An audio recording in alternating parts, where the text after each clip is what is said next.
Hello everybody, welcome to Elite Wellness Warriors. Today we are talking about vitamin K2. We are particularly talking about the strand of vitamin K2, which is called MK4, which is absolutely amazing. If you have ever seen any of my videos before, you will know that I've had chronic fatigue syndrome, fibromyalgia, or you can call it ME, for the last nearly 10 years now. And it's been a rather difficult journey. So everything that I'm going to share with you today is in the context of that particular condition. And anything that I've ever shared with you historically has always about getting that particular condition under control and, where possible, get the thing eradicated. So that's why I produce these videos. And that's why I invite you fully to join Elite Wellness Warriors on Facebook, which is a forum designed to love and support you through these difficult times. So without further ado, please, take stock of everything I'm just about to say to you, because vitamin K2, MK4 in particular, for me, has been absolutely life-changing. I've had a very turbulent past with vitamin D in the past. I've created a video on vitamin D3 before, and vitamin D is amazing. Don't get me wrong, I think it's absolutely stunning. But one thing that I will warn you about is that it can be quite a destructive vitamin if not treated correctly. And by treating it correctly, I'm talking about combining it with vitamin K2, MK4 in particular. The reason why I'm dealing with MK4 and not MK7 as such is because MK7 in particular, which is menaquinone 7, as this would be menaquinone 4, MK7 is actually produced by a lot of fermented substances. So you'll find it in larger quantities in cheese, sauerkraut, and Japanese natto, or natto, however you want to say it. And because it's come from the fermented soybean, in the case of natto, whatever, I don't tend to touch anything to do with soybean because it is one of the most allergenic foods on the planet. I just don't want to mess with it. Right, so why should you take MK4, vitamin K2? Why should that be the one? If you take vitamin D3, remember vitamin D3 requires calcium. If you do not have a reasonable dietary source of calcium, it will harvest that calcium out of your bones. Over time, that will weaken your bones. The other big problem with this process with vitamin D3 is if that calcium is no longer required or is surplus to requirement, it will just be deposited wherever you feel like depositing it. So it could be in your soft tissues, could be brain, could be eyes, could be wherever it'll deposit. And over time, if that occurs in your arteries, you are going to end up with calcification of the arteries, leading to less flexibility of the arteries, and therefore higher blood pressure, increased chances of cardiac episodes such as heart attack or stroke. So you need vitamin K2 to tell the calcium to be deposited back in the bones. That's it. If this does not happen, you are going to end up with lots of problems. So in my case, in many other people's cases, and this is an anecdotal thing I'm just about to say, that can, in my case, lead to lots and lots of pain, lack of flexibility, stiffness, the decreased mobility, pain in the bones was definitely a problem, muscular pains. So yeah, I mean, I'm delivering this to you in that context. This is the experience that I have had myself, and so I had to kind of figure out what to do. So how long have I been taking vitamin K2, MK4 in particular, which, by the way, the other benefit to this is, it's cheap.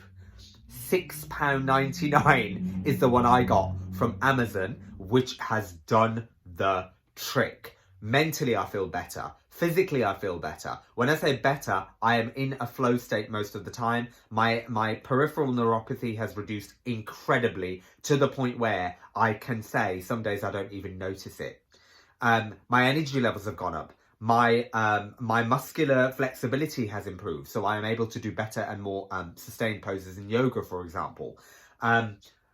Everything just flows better. Neurocognitively, everything is flowing better, and it's because of MK4, K2. But here's a caveat to this. There's another thing that I am also taking, which is vitamin B1, which is amazing as well. So if you haven't checked out some of those videos on YouTube, check them out. I haven't done one yet because I will. but not as of yet. Anyway, so going back to MK4, vitamin K2, what does it do? So, okay, so it has a function in mitochondria.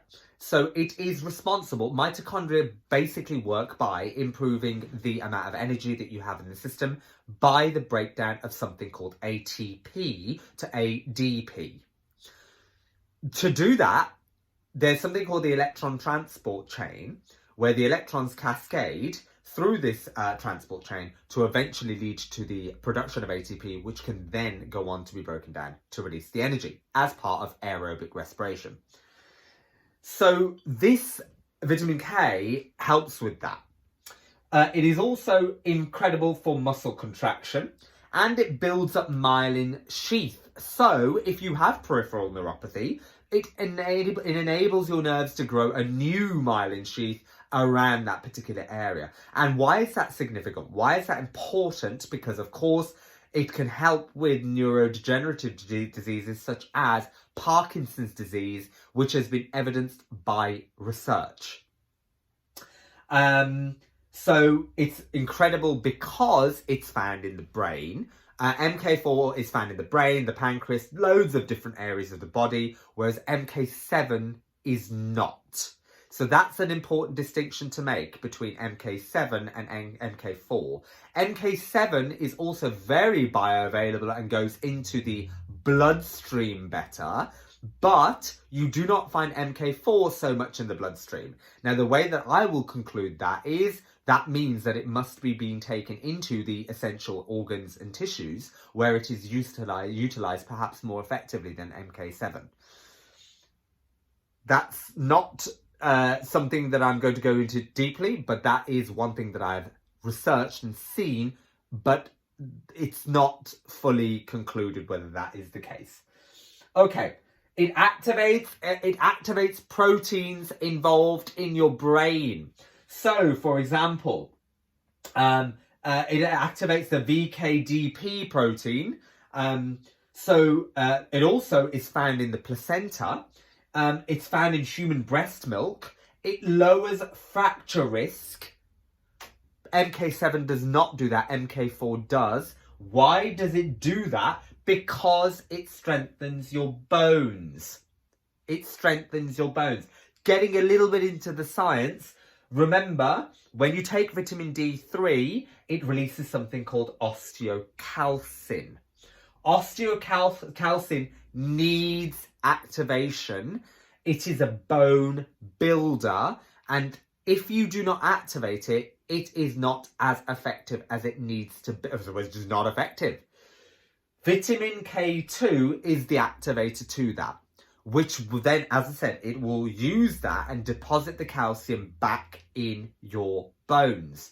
So it's absolutely essential. And I've already said, without this, vitamin D3 can be considered dangerous. So please, please, please ensure to avoid anything like atherosclerosis and nastiness like that to your blood vessels and other parts. Take K2 with your vitamin D3. Okay, so I've already said about the fact that it activates your osteocalcin. Right, it also has been shown to reduce cancer risk. A variety of different cancers, prostate, for example, has been shown to have a reduced cancer risk by the consumption of vitamin K2. And remember, it works by, if you've got that calcium sitting in your arteries or any other parts of your body, K2 will activate something called the GLA protein. And that basically takes that calcium out. That's what it does. So therefore, it's hugely important for cardiac health. Right. So that's a whistle-stop tour of everything to do with K2. Please, please, please, as I always say to you before, try these things out. It's £6.99. I take the Oxford Vitality one available from Amazon. I'm not working for them. I'm just telling you which one I've been taking. It's amazing. It's wonderful. And as always, I would never create a video until I knew and felt in myself as well. After a number of weeks, I've been taking it and I have found it hugely effective, as have many, many, many thousands of people. Just go online, have a look, and you'll see it there. Anyway, take care, and once again, please join us on Elite Wellness Warriors on Facebook, and it's been wonderful to see you again. Take care. Bye-bye.